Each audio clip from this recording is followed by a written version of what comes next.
Okay, so while I still remember, um, Martin House, they make this Bock, and I've been seeing it for a long time. Bock is German for goat. It's just what they call the style, but it falls under lager category, just so you know. So there are tons of Bocks out there. Shiner brought Bock to America and Texas, anyways, and they really gained a lot of popularities. And theirs is considered a very light, casual Bock. Now, there's one called Celebrator, and I mentioned before, ATOR endings are just how they identified them, and it just became a thing. So there's been several from like clown shoes and stuff, and they'll put like Devastator, but it's an ATOR ending. The point being is that's just the style. So whenever you see Boch, Boch means goat. Double Boch means two goats, obviously.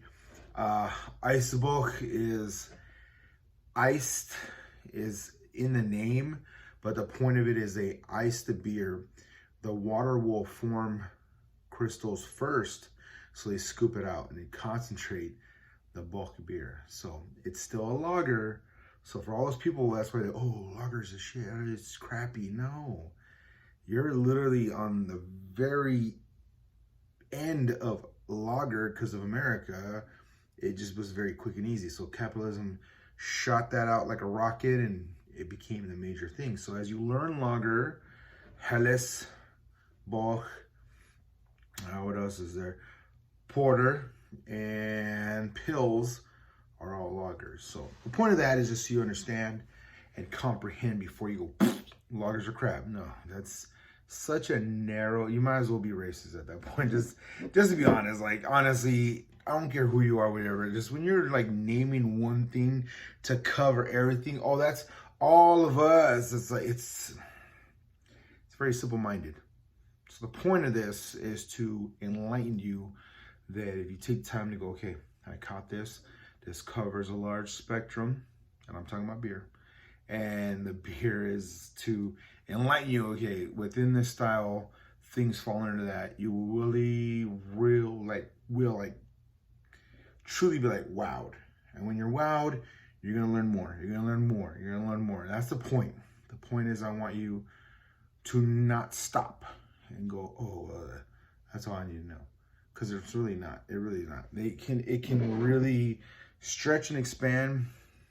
I'm not gonna say beyond your comprehension. The point is, right when you want to shoot across, stop, take a moment, take a breather, because there's more to learn from beer. This is hundreds, thousands of years. Beer was a trade. It was same as money, in all honesty. So the point is, I want to respect the lager. That's the whole subtitle. But this is a Boch, which is German, and it means goat. Just so happens to be that way. So this is made by Martin House. It looks a little hazy. It's not a bad thing. I enjoy hazy beers. It's definitely got beautiful brown color, and I have a lot of lighting, so it will look lighter, and I don't mind. I want you to really understand, if you're in a room and you're like, it looks a little darker than what he has, put on some light.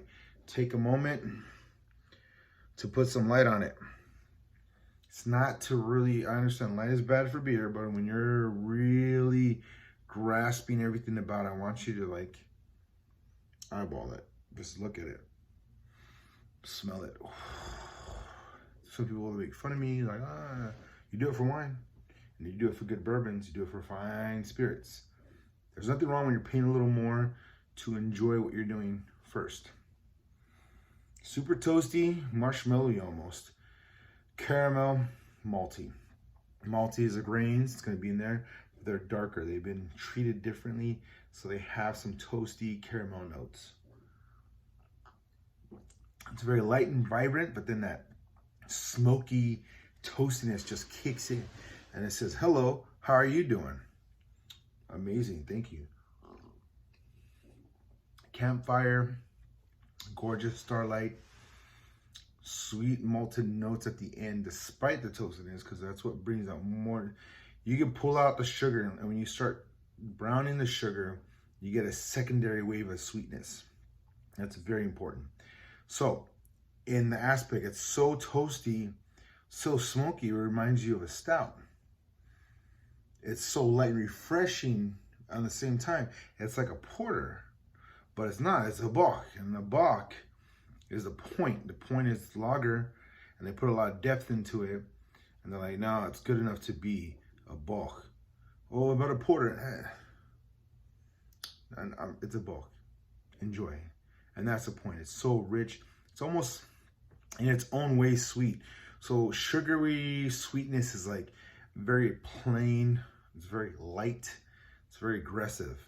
But there's honey, and then there's other vegetables. And then when you start toasting, when you toast any vegetable or fruit in your pan, whether it be tomato or carrot, which are fruit and vegetable, the sugars are in there to make the plant live. And you just took those and you started toasting them and breaking down the cells and caramelizing those sugars for your own benefit, for your own flavor profile. That's very important to know, because those things will fall into the guidelines of beer. They come in and out, they weave in and out, but there's a very basic core: caramelization, toastiness, smokiness. It's all right here. But this is a lager, and it's beautiful. It's angelically sweet.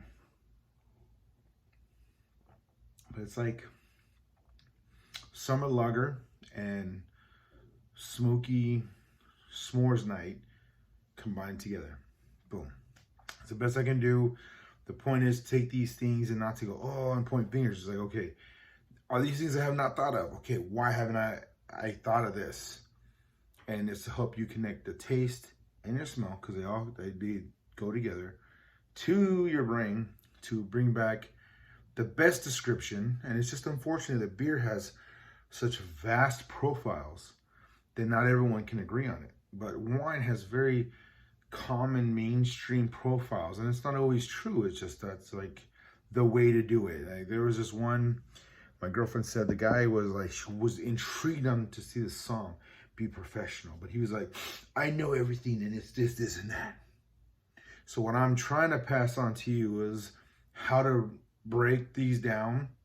So even though we're not like exactly the same, we have similar, because that's what the beer still has malt. It still has hops. It still has time. It still has a recipe. It still has a region. It still has water. And these are things that are common that we can get similar on notes, but we have different taste buds. So therefore, enjoy your different taste buds. Appreciate them. Love them. That's what helps us enjoy food, period. Spoilage is a form of food processing, and we can detect them, but now we get to manipulate them. Vinegar, sour is a description of spoilage. So in reality, it's acidity we detect to know how far spoiled it is. So on box, refreshing, malty, sugary caramel notes. This is amazing. Hope it's not too long, but if you really like deep toasty caramel notes, this bulk has it. And so for finally, Martin House, I've tried your Bock, and it's pretty damn amazing. Not gonna lie, I've had Shiner. Shiner's great, but it's a summertime beer. This will follow you through the summer and carry you through those cold nights. So enjoy. Hopefully you like it. Hopefully this really kind of helps you wrap your head around it. Anyone that's just jumping in, this is a concept on lager-based profiles, which goes beyond lager and pills. We're covering Bock. Boom. Enjoy. Have a good night.